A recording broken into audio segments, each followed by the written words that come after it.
அஸ்வத் மாரிமுத்து டைரக்ஷன்ல Pradeep Ranganathan, Anupama Parameswaran, கயடு Lohar, KS. Ravikumar, Gautham Vasudev Menon, George Maryan, Indumathi Manikandan, Mysskin, Harshad கான்லாம் நடிச்சு இப்போ தேட்டர்ஸ்ல ரன் ஆயிட்டு இருக்க கமர்ஷியல் என்டர்டெய்னர் தான் இந்த டிராகன். ஸ்கூல் படிக்கும்போது ஒழுக்கமா ஒரு படிப்ஸா இருந்து 96% ஸ்கோர் பண்ணி கோல்டு மெடலோட ஒரு பொண்ணுகிட்ட போய் பிரதீப் ரங்கநாதன் ப்ரொபோஸ் பண்றாரு. ஆனா அந்த பொண்ணு எனக்கு பேட் பாய்ஸ் தான் பிடிக்கும்னு சொல்ல 96% வாங்கின பிரதீப் காலேஜ்ல அதுக்கு அப்படியே ஆப்போசிட்டா கெத்து ஸ்வாகு ஃபயர்னு தெரியற ஒரு பேட் பாயா மாதிரி 48 பேப்பர்ஸ் அரியர்ஸ் வச்சு அரியர்லயே ஒரு ஹிஸ்டரி கிரியேட் பண்றாரு. ஆனா இப்போ இவரை லவ் பண்ண அனுபமா ஒன்ன மாதிரி கெத்தான பசங்கள்லாம் லவ் பண்ணதான் முடியும், லைஃப்ல நீ ஒரு ஃபெயிலியர்னு சொல்லி பிரேக்அப் பண்ண.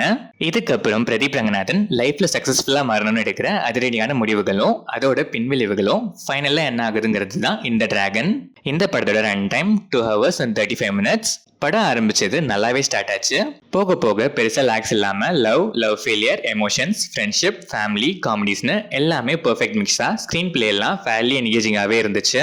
ஹியூமரும் நல்லாவே கனெக்ட் ஆச்சு. நிறைய ஒன்லைனர்ஸ்லாம் ROFL, இன்டர்வல் பிளாக் ட்விஸ்ட்லாம் வேற மாதிரி அல்டிமேட். செகண்ட் ஹாஃப்மே அதே மொமெண்டமோட அப்படியே கன்டினியூ ஆகி டுவர்ட்ஸ் கிளைமேக்ஸ் எமோஷனலா டிராவல் ஆகி சொல்ல வந்த மெசேஜையும் எண்ட்ல நீட்டாவே சொல்லி முடிச்சிருக்காங்க. ஒரு சில இடங்கள்ல மட்டும் கொஞ்சம் ஸ்ட்ரெச்டா ஃபீல் ஆச்சு. மற்றபடி என்டர்டைன்மெண்ட் எமோஷன் எல்லாமே நல்லாவே ஓகே இருக்கு. பிரதீப் ரங்கநாதன் டிராகனா எல்லா எமோஷன்ஸையும் பெர்ஃபெக்ட் ஆப்டா செம்மையா ஸ்கோர் பண்ணிருக்காரு. பாடி லாங்குவேஜ்லாம் அல்டிமேட், அதுவும் லவ் டுடே மேனரிசம்ஸ்லாம் செம்ம.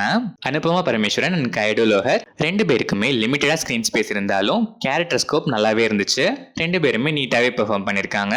செகண்ட் ஹாஃப்ல அனுபமா பரமேஸ்வரன் வர சீன்ஸ் எல்லாமே செம்ம லவ்லி. மிஷ்கின் படத்தோட இம்பார்ட்டன்ட் டிரான்ஸ்ஃபர்மேஷனுக்கு ஒரு முக்கியமான ஆஸ்பெக்டா வராரு. Cool performance. கௌதம் வாசுதேவ் மேனனுக்கு ஸ்கோப் பெருசா இல்லைனாலும் நீட்டா பெர்ஃபார்ம் பண்ணிருக்காரு. ரைஸ் ஆஃப் டிராகன் சாங்ல பிரதீப் ரங்கநாதன் கூட கௌதம் வாசுதேவ் மேனன் ஆடுற 10 second dance vibe. George Marian இந்த மாதிரி ஒரு அப்பா நமக்கு கிடைக்க மாட்டாங்களான்னு ஏங்க வைக்கிற மாதிரி ஒரு செம்ம அப்பா கேரக்டர். பெர்ஃபார்மன்ஸ்லயும் என்ன மனுஷயான்னு சொல்ல வச்சிருக்காரு. Indumathi Manikandan character and performance டீசென்டாவே இருந்துச்சு. கே.எஸ். ரவிக்குமார், ஹர்ஷத் கான், குட்டி டிராகன் அண்ட் அதர் ஆர்டிஸ்ட் எல்லாருமே நீட்டா பெர்ஃபார்ம் பண்ணிருக்காங்க. டிராகன்கிற டைட்டிலுக்கான reason ultimate. Interval block, climax cameo இந்த மாதிரி ஒரு சில இடங்கள்ல கிரியேட்டிவிட்டி செம. லியோன் ஜேம்ஸோட மியூசிக்ல சாங்ஸ் அண்ட் பேக்ரவுண்ட் ஸ்கோர் எல்லாமே டாப் நாச்சா இருந்துச்சு. இது வரைக்கும் ரிலீஸ் ஆன ட்ராக்ஸ் மட்டும் இல்லாம அன்ரிலீஸ்ட் ட்ராக்ஸ் கூட படத்துல செம்மையா இருந்துச்சு. ஏண்டி விட்டு போன சாங் எஸ்டிஆர் வாய்ஸ்ல ஹார்ட் ஹீலிங்காவே இருந்துச்சு. ஓவராலா பார்த்தா ஆரம்பிச்சதுல இருந்து எண்ட் வரைக்கும் ஒரு சில இடங்கள்ல சில சீன்ஸோட ஸ்ட்ரெச்சஸ் தவிர இந்த படத்துல பெருசா மைனஸ்னு சொல்றதுக்கு எதுவுமே இல்ல. காமெடி, எமோஷன், மாஸ், கிளாஸ்னு எல்லா கமர்ஷியல் ஆஸ்பெக்ட்ஸும் பக்காவா செட் ஆகி வந்திருக்க ஒரு நீட் கமர்ஷியல் பேக்கேஜ் தான் இந்த dragon. Fun field entertainer lovers 2.5 hours ஜாலியா என்ஜாய் பண்ணி ஒரு மெசேஜோட ஒரு படம் பார்க்கணும்னு வெயிட் பண்ணிட்டு இருந்தீங்கன்னா மிஸ் பண்ணாம இந்த டிராகனை கண்டிப்பா ஒன்ஸ் மீட் பண்ணலாம்.